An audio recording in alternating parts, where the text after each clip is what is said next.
Welcome to IBTV. Bhadradri Kothagudem జిల్లా ఇల్లందులో తడిసిన పంట కొనుగోలు డిమాండ్పై ఉద్రిక్తత నెలకొంది. తుఫాను ప్రభావంతో నష్టపోయిన రైతులను పరామర్శించడానికి బొంబాయి తండాకు వెళ్లిన సిపిఐ న్యూ డెమోక్రసీ నాయకులను పోలీసులు అడ్డుకోవడంతో ఉద్రిక్తత ఏర్పడింది.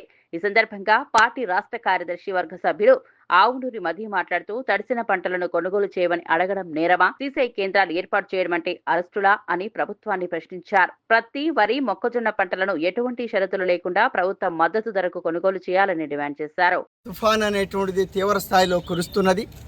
దీని మూలంగా మొక్కజొన్న పంట తీవ్ర స్థాయిలో దెబ్బతినిపోయింది. దాంతో ఇక్కడ వ్యాపారులు, ఒక పక్క ప్రభుత్వం ఈ పంటని కొనుగోలు చేయకపోవటం మూలాన రైతు తీవ్రంగా దెబ్బతింటున్నాడు, నష్టపోతున్నటువంటి ఒక పరిస్థితి ఉన్నది. ఈ పరిస్థితిని నివారించాలి.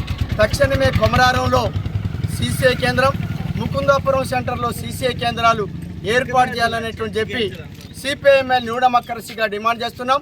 ఈ సమస్యని అధికారంలో ఉండేటువంటి ఒక కాంగ్రెస్ ప్రభుత్వం ఏమాత్రం పట్టించుకోకుండా ఇంకా శాశ్వత ధోరణి కొనసాగిస్తున్నది.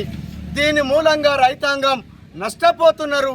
ఇప్పటికైనా ఈ నియోజకవర్గంలో ప్రథమ పౌరుడైనటువంటి ఎమ్మెల్యే గారు తక్షణమే జోక్యం చేసుకొని ఈ పంటని కొనుగోలు చేసేటువంటి ఒక చర్యలు చేపట్టాల్సిందిగా మేము కోరుతున్నాం. లేని ఎడల ఇదే పరిస్థితి ఉంటే రైతులు ఆత్మహత్యలు చేసుకునేటువంటి ఒక పరిస్థితి ఏర్పడనున్నది. ఈ పరిస్థితిని నివారించాల్సిందిగా మేము కోరుతున్నాం.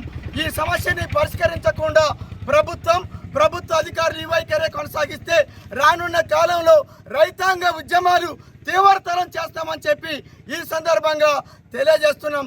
ఈ సమస్య మీద రాజకీయాలకు అతీతంగా అన్ని రాజకీయ పార్టీని, రైతు సంఘాలని కలుపుకొని ఈ సమస్య పరిష్కారం కోసం సిపిఐఎంఎల్ న్యూ డెమోక్రసీ ఉద్యమిస్తుందనేటువంటిది తెలియజేస్తూ ఇప్పటికైనా ఈ సమస్యని ఎమ్మెల్యే గారు, అట్లాగే ప్రభుత్వ అధికారులు, మార్కెట్ చైర్మన్ కూడా ఈ చర్యలు చేపట్టి రైతు సమస్యను పరిష్కరించాల్సిందిగా